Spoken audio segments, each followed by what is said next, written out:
Hey, bien salut à tous. Aujourd'hui, je vais vous montrer comment j'ai fait une performance de 1145 pips sur le Dow Jones.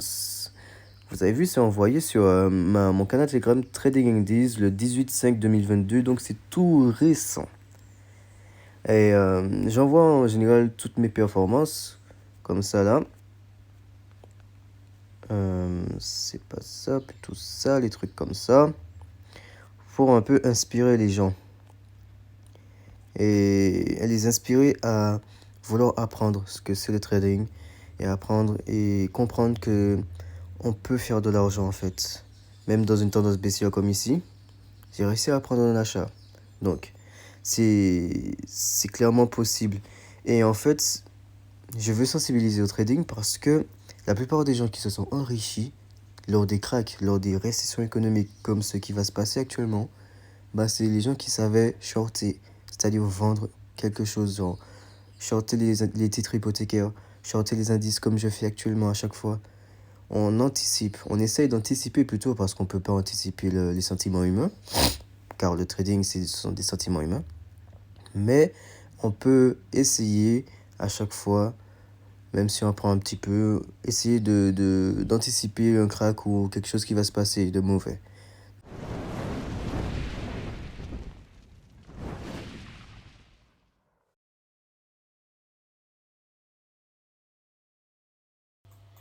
Donc là, je suis devant un graphique. Maintenant, on va passer par là.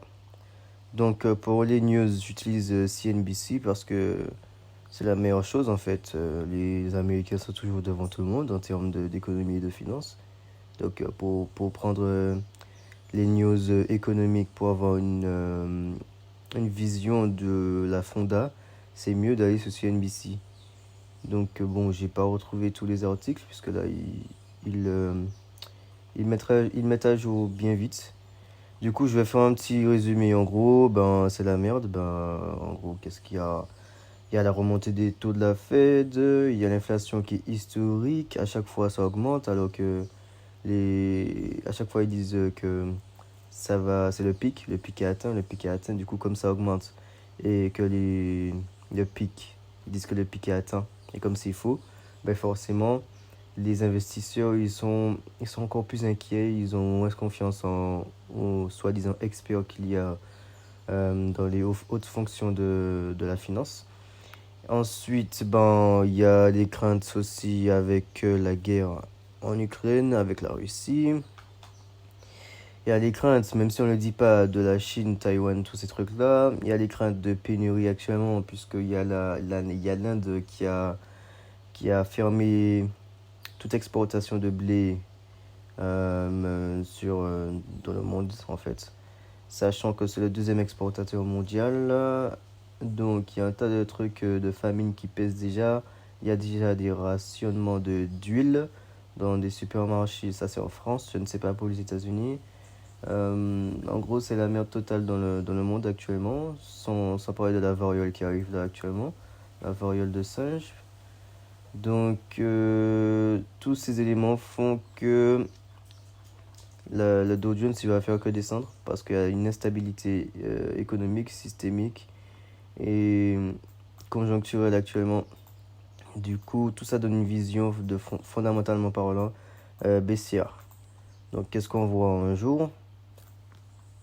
Il y a eu le crack là de 2020. Ensuite, ça a fait que monter avec l'injection des trillions de dollars de liquidités dans les marchés financiers.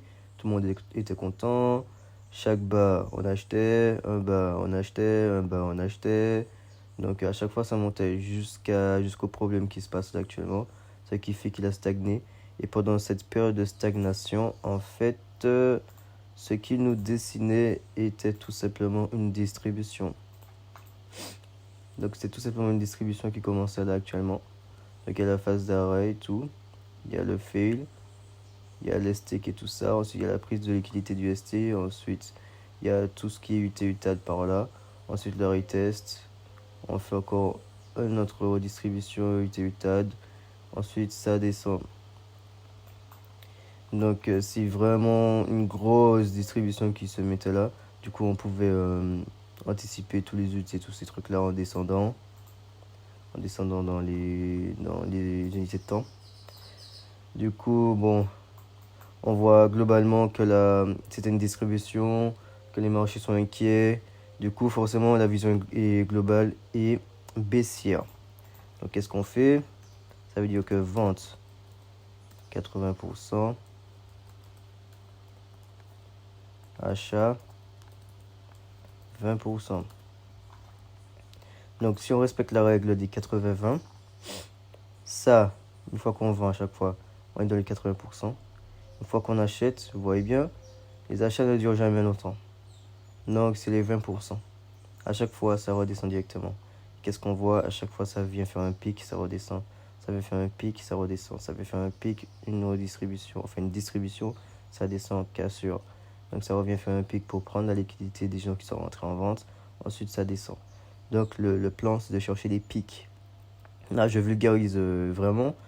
Pour avoir plus en détail la formation, ben, il faut aller sur mon site ou bien sur le canal Telegram. Il y aura accès à la formation. Mais là, je vulgarise pour comprendre rapidement. Donc là, il faut chercher un pic. Du coup, qu'est-ce qu'on a fait? On a vu, ça descend là, ça s'est arrêté ici. C'est monté, ça a fait une cassure ici, un pullback ici. Il y a une cause ici. Ensuite, c'est revenu prendre. C'est monté, cassure encore ici. Donc là, c'est haussier. Mais n'oublions pas que nous sommes dans les 20% et pas dans les 80%. Donc, ok, j'étais là. Donc là, ça va continuer à monter, mais tout ce qu'il faut regarder, c'est le pic. Et où est-ce que le pic va à chaque fois récupérer la liquidité d'un ancien. Donc, là, on regarde tous les anciens qu'il y a ici. Avant, on a vu il y a là. Sauf que c'est pas le plus haut. Du coup, là, c'est du mineur, la liquidité mineure. Tout ce qui est à l'intérieur de la fourchette, comme ça là. Enfin, je vais faire comme ça là. Ça, tout ce qui est à l'intérieur de ça, c'est du mineur. Donc à partir de là, c'est du majeur. Ça, c'est du majeur. Tout ce qui est à l'intérieur, c'est du mineur. Tout ça encore, j'explique ça en détail dans la formation. Donc pour vulgariser ça, on va reprendre. Donc là, il y a un pic. On regarde les pics quand même. Là, à partir de là, on a une zone, comme j'ai déjà mis dans une vidéo YouTube. Ça, c'est la zone d'offre ici. Donc là, on va commencer à regarder cette zone-là. Parce qu'on a repéré toutes les pointes de liquidité. Voilà. Du coup, on voit quoi? C'est remonter, c'est remonter, c'est remonter. On voit que ça commence à s'épuiser. Ici, là. Il y a une cassure ici. Ça remonte. Il y a le fail ici, ça veut dire que c'est pas monté plus haut. Donc ensuite, on retourne voir. Ça, c'est une cause qui se prépare là. On retourne voir ici, on regarde. On a vu que ça descend. Les montées sont de plus en plus faibles. Donc là, on cherche une vente ici. Donc, il y a des gens qui vont rentrer ici. C'est bon. Il y a des gens qui peuvent rentrer ici. C'est moyen. Ça peut retourner prendre ici avant. Mais c'est pas grave, ça reste quand même une bonne entrée. Par contre, les gens qui ont vu ça, c'est descendu. Ça, c'est de monter. Cassure la descente ici. Ils ont vu que ça essaie de monter là, prendre ici. Cassure encore la descente d'ici. Donc là, ça fait deux cassures. Donc là, tu peux viser ici. Tu vises ici. Tu regardes en petite unité de temps. On va changer de couleur, ça. Non, c'est trop noir. On va mettre ça comme ça. Entre. Donc là, quand on descend, quand on voit les cassures comme ça, on voit finalement que c'est fini là. Donc là, on a eu un equal low. Ici. Enfin, un equal high plutôt. Voilà, ici. Du coup, on pouvait rentrer sur l'équal. Parce qu'en fait, là, en fonction de la mèche, c'est la liquidité qui a été prise ici. Et si on a raté cette mèche-là, puisqu'on n'était pas devant l'ordi ou autre, et qu'on arrive pendant cette mini descente-là, il y aura toujours un petit retest. Donc le retest s'est fait là. Et du coup, toi, tu rentres en vente ici. Tu mets un sell soit ici, soit ici, soit ici. Et tu vises carrément là où ça s'est arrêté avant en fait. En gros, tu peux viser ici. Si on monte en 1 heure pour voir. Ouais, tu vises ici, mais tu peux viser plus bas. Personnellement, moi, j'enlève mes TP. Parce que la vision est totalement baissière, donc moindre mauvaise nouvelle, ben, ça descend encore plus bas. Du coup, c'est pour ça que j'ai fait la performance comme ça. En gros, voilà comment faire. Donc, c'est tout en visé. Chaque fois qu'on veut rentrer, si c'est en baissier, on vise toutes les pointes à chaque fois. Les pointes du haut. Et quand et nos TP, ce sont les pointes du bas, bien sûr, là où ça s'est arrêté. Et lorsqu'on est en achat, ben, c'est la même chose. On regarde les pointes du bas pour rentrer et on vise les pointes du haut à chaque fois. Toujours le plus haut, l'extrême. Jamais regarder là. Jamais. Ça, c'est de la liquidité mineure. Donc, c'est des endroits où ça va être pris forcément un moment. Donc, on a bien vu. Liquidité mineure ici, c'est pris ici. C'est monté. Tous les traders qui voyaient. Ici, on va mettre ça. On voit ça, ça, ça. Du coup, on se dit ça, c'est une résistance. Ben voilà, ta résistance, elle a pas tenu en fait. Je mets que des couleurs bizarres. Ok, donc ta résistance, elle a pas tenu en fait. Sort. Ok. Donc ta résistance, elle a pas tenu. T'as bien vu. Ah, tu SL, t'as SL 2 fois. Si t'es retourné ici, t'as voulu mettre un SL ici. T'as re-SL là. Ok, donc il y a eu un problème au niveau de l'enregistrement. Donc navré pour tout ça.